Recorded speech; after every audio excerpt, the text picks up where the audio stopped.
Hello, this is Grant Hughes of Grant Hughes Investigates on YouTube. Please hit that like button, share, and subscribe. I want to say thank you to the jury for deploying common sense. I guess common sense might be more common than I thought it was, because we're inundated on YouTube with a bunch of conspiracy theory YouTubers and defense attorneys who tried their damnedest to get a double child killer off by spreading information to try to affect the pre-trial jury pool, and it just didn't work. At trial, the jury saw exactly what rational-minded people saw the entire time.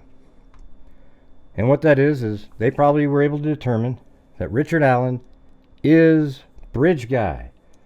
And there is no doubt, and as I've been showing all the people on my channel for a very long time, it's really obvious.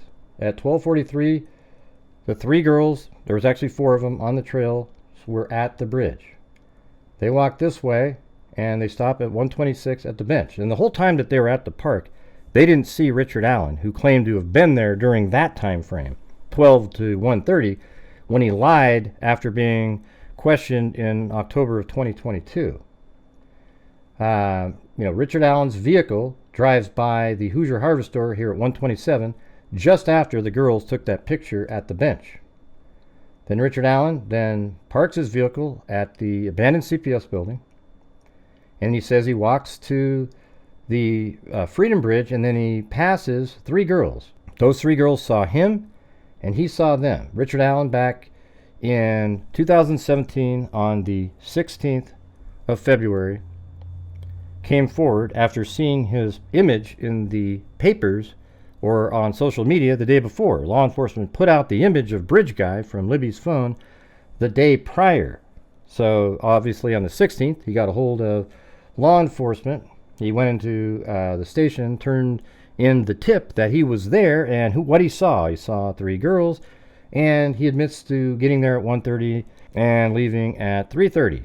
When he finally talked to Dan Doolin on the 18th, 2 days later. Dan Doolin got the IMEI number off his phone, and that also showed that Richard Allen's phone was not in the area, nor did it ping, and law enforcement has never been able to find Richard Allen's phone that he used in 2017. Interestingly, you can still call that phone number, and Richard Allen answers, Rick. So you can still hear his voice on there. Richard Allen's voice, according to all accounts in court, matches the guys down the hill portion in Libby and Abby's video. So here is the portion that we got in the public years ago, 2019.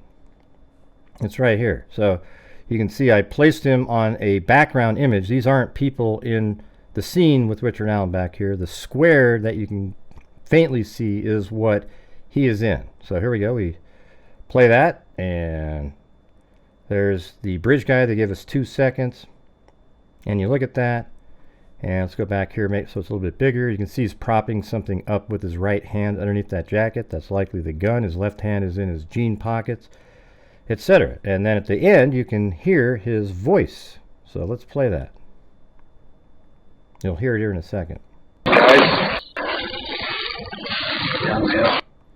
Right. So we also have a couple samples out there when he was on a gondola where he says cable snaps, and then he also says something like there's a wheelchair coming up. And his voice sounds consistent with.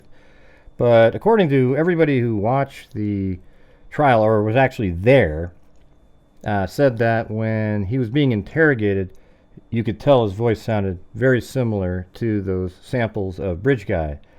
And I think the jury was able to determine that. Something the jury probably wasn't able to see is this. We actually have an image of Richard Allen while he's hiking with his wife. And this is Bridge Guy on the left. Now when you look at that, don't they appear to have generally the same proportions? Obviously you can scale anything to make it be the same height, but when you look at that, the shoulders, his head is, he's got the goatee on, etc. And watch this. When I put the image of Richard Allen playing pool over the top of the face right here, you can see that it's consistent with. You know, it's clear because it was when he was playing pool, but it's very consistent with. And, you know, things like that are interesting to me. None of this right here you can use at trial, obviously. That's just for a demonstrative aid to me. And so when they tell you that Richard Allen is Bridge Guy, and then you see pictures of Richard Allen from before he committed the crimes, he was a sturdy, sort of stocky individual, yet he was pretty short. He was like 5'4" to 5'6". I mean, we get varying different accounts. I think the jury was able to determine that it was pretty odd when Richard Allen changed his fishing license height and weight. I mean, fishing license, you just walk in, you pay the money, you get it again. Most people don't think about changing that unless you're trying to change some digital information about yourself. I thought that was pretty interesting. I also thought it was interesting when law enforcement showed a picture. I think it was Liggett showed Richard Allen a picture of himself, Bridge Guy, and asked, "Is this you?" He said, "It's not me. If that girl took the picture, it's not me." Is that really what you would say? If that girl took the picture, it's not me? I mean, if it's not you, you just say it's not me. That's it. There's no follow-up. You just go, no, it's not me. I don't have clothes. I don't have that clothing. I don't have this one. I don't have that. You would just say it's not you. But when you say, if the girl took the picture, it's not me, what you're in effect saying is, if a different camera took that picture, it's me. However, I know that if I say the girl took the picture, I'll be in trouble. So it's a very, very strange answer. Also, when Holman was sitting with him in the car on the 13th, he said, "It doesn't matter, it's over." And then later, on the 26th, he referred to saying that as being, well, everybody in town would have known, so I thought my life was over in this town. Well, at the time, on the 13th, nobody knew anything. So why was he already thinking that? You see what I'm saying? So he wouldn't have said that. So let's get back to the timeline here. So these three girls who were at the bench at 126, they go this direction and they pass Richard Allen because he said he got there at 1:30. Him passing the girls at 1:33 or 1:34 right there is consistent. It takes about 3.5 minutes to walk from the car to where you would pass the girls, these three girls. So if he got there at 1:28, I am assuming he was sat in the car for a minute, or maybe he was just, who knows. It could have been 1:31. It doesn't really matter. What matters is he went straight to the bridge, and he would have got to the bridge between, I'll even say 1:41 and 1:47. He gets to the bridge because it takes 11 minutes to quickly walk. And the girl said he was walking quickly with his head down. And then Betsy Blair pulls into this area at 1:46. She drives by the Hoosier Harvester at 1:46, gets out of her car at 1:47, and then walks to the Monon High Bridge. And Richard Allen would not have had time to get past Betsy Blair because it takes 6 or 7 minutes to walk past this junction right here. And so Betsy Blair starts walking the trails, and then right behind her, watch this. So Betsy Blair pulls in, and then Abby and Libby are dropped off just about 2 minutes after she started walking. And maybe just even less than that, 1.5 minutes, because Kelsey drives by the Hoosier Harvest store at 1:49. And then Abby and Libby start walking down the trail. Betsy Blair's still walking down there. And then she sees Richard Allen standing on platform 1, the exact platform that Richard Allen said he was standing on in the 2022 interviews, October. He said he was standing on platform 1. Then Betsy Blair turns around and heads this direction and passes Abby and Libby. And then Abby and Libby, at this point, so here goes Betsy Blair, passes Abby and Libby, and then Abby and Libby therefore have to run into Richard Allen. Richard Allen said he never saw them. Then Betsy Blair walks all the way down to the Freedom Bridge, then turns around and walks back and never sees Richard Allen in the area during this entire time. And Richard Allen, the reason she doesn't see him is because Richard Allen is taking the girls down the hill on the other side of the bridge. Now, from his own confessions, Richard Allen said that he was walking, he saw the girls, followed them, he walked across the bridge, he had the girls go down the hill, and he said he did this after he was at his mom's house, which is just a little bit north of Peru, Indiana, ironically, or maybe not so ironically, where Keegan Kline lives. And he decided not to go to lunch with them, so he went home. On the way home, I guess he got a 6-pack of beer, drank 3 beers at home. Then he went and he went out to the trail. He took his jacket with him. That's when he spotted the girls, followed them across the bridge. Then he did something with his gun, cocked his gun. That's when his bullet was ejected, and he took the girls down the hill and was going to assault them down below, back in that corner that you can see. Now, if I go to this map, you can see it clear. So we were like that, and the other one. But right here is this area where I had always pointed out for years that was a place that he intended to assault them, and maybe the girls made a run for it. But it turns out he was interrupted by a white van that was driving by on this road right here. And this is the Weber property where the van was going. So Brad Weber drives by right here, and apparently about 2:29 drives by this area. If you can see right here, Richard Allen had the girls go down the hill at about 2:14 and 34 seconds, probably down to the lower levels by 2:18 or so, walks this direction, and then you're over here by like 2:22, and then perhaps they were even made to start undressing at that point. We don't know. And then Brad Weber drives by here at like 2:28 or 2:29, which is within 5 minutes of that time. Richard Allen said he looked up, saw the van, it made him nervous, and then he took the girls across the creek and he killed them. And he said he was being selfish by taking their lives because he wanted to protect his own, and he made sure that, he said he made sure they didn't suffer. I find that absolutely ludicrous. And then he covered their bodies with branches, and then he didn't go back on the trails. He got out of there a different way, and he made his way back to his vehicle. All right, now I think the jury was able to put all of this together. The psychological element of the case is absolutely irrelevant, other than from the defense's point of view, who wants to cast doubt on all of the confessions. But they never once, I can tell you, they never once did they get any information from their witnesses that were psychologists that Richard Allen gained psychic ability when he was under psychosis, so that he would remember the visions of another person who was there, the white van driving by at that time. Because Richard Allen is the only person on the planet that would know that that van was going by from an outside point of view. Brad Weber obviously was in the van, so he would know that he drove by. But Richard Allen, apparently with having psychosis, was able to see into the mind of the real killer, everybody. So, this case is really, really quite simple. Richard Allen answered all the questions that they had. Originally, they knew back in 2019, based on the Doug Carter press conference, they wanted to know who the driver of the vehicle that was parked at the abandoned CPS building was. And the reason they wanted to know who the driver of that vehicle was, because they knew everybody that was parked here across from the Mears property.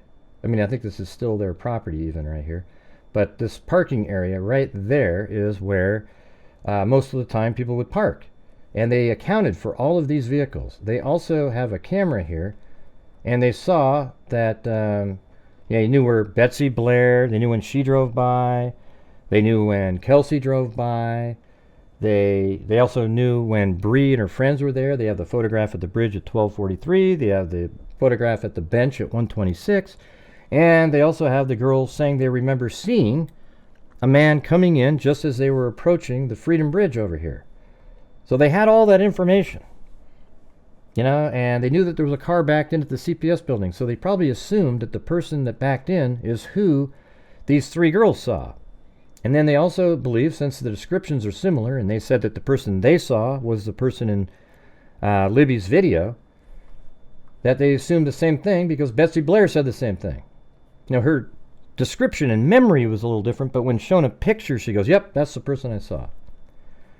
So they believe that the person she saw was the killer, and then she turns around and passes Abby and Libby, and therefore they have to run into, Abby and Libby have to run into this same person. So they didn't know who that person was.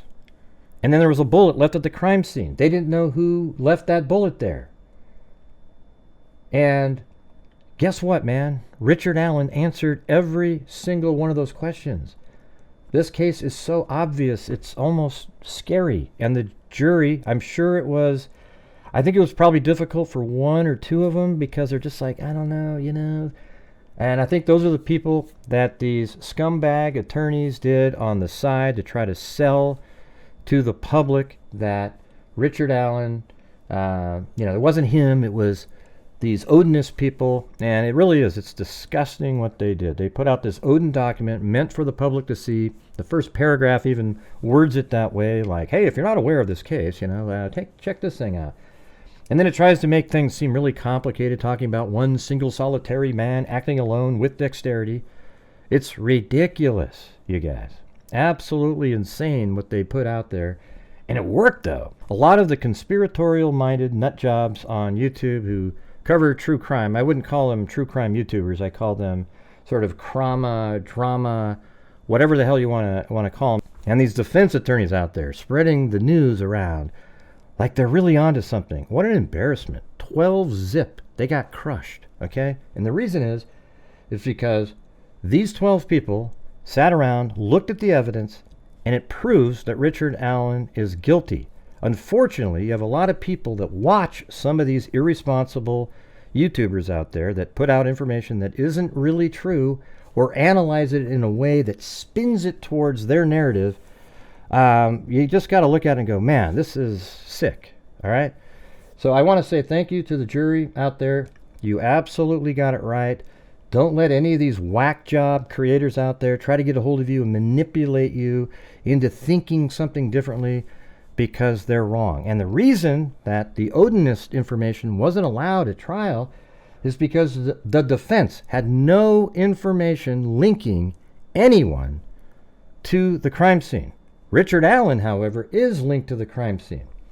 Like I said a minute ago, he answered the question of who was parked at the abandoned CPS building.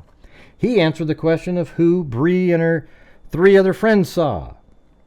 He answered the question who Betsy Blair saw at the bridge. He answered the question of who took the girls down the hill because he said it himself. He is the one that took the girls down the hill and he was going to assault them. He sees a white van that only the killer would have known about. Then we find a bullet at the crime scene. It matches the ejection marks from his P2266 Sig Sauer. Richard Allen answered all the questions, everybody. It's simple. The psychological mumbo-jumbo in this case is meaningless. Now, there are some psychologists out there that see what he was trying to do, and that's useful. But people are like, oh, man, yes, of course, when you're in a solitary confinement situation like this, you can say anything. But dang, if he just hadn't confessed with information that only the killer would know, we could still keep selling that lie, right? We could keep telling people that. It's garbage. Richard Allen wanted to confess. He basically begged his family to listen to him. In fact, I think a psychologist out there could make the argument that his family and lawyers not allowing him to unburden himself, to free his soul, if you will, to, get right with God and try to gain some sort of forgiveness that way, you guys refuse to let him do it. He tried. He begged. I did it, Kathy. I did it. No, you didn't. They put something in your food. No, Kathy. I did it. Over and over again, he tried to get them to believe them, and they wouldn't. Richard Allen is the killer, everybody. There is no doubt. There is not any reasonable doubt whatsoever. There isn't even a shadow of a reasonable doubt. This case is simple and obvious, and it's been that way, and I've been so frustrated to see so many people go down these dark rabbit holes of nothingness. It's insane, you guys. Absolutely insane. So thank you again, jury. You kicked ass. I was nervous because all it takes is one person whose brain doesn't work correctly, and this whole thing would have had to be started over again. I didn't think there would ever be a chance that there would be a not guilty in this case. I was about 80%, 70% that he would be found guilty, and 30% a hung jury, because I was believing that common sense wasn't very common anymore. However, this verdict restores my faith in that, and what I think I need to be looking at is common sense isn't common anymore in the true crime genre on YouTube and even on television. Okay? So thank you all very much for watching. I just wanted to put this out there, say thank you to the jury. I appreciate you, and you got it right, and you have helped out tremendously the family and them being able to move forward finally after 8 years. All right, so thanks again, and as I always say, everybody, leave a comment in the comment section. And also, until next time, be safe out there.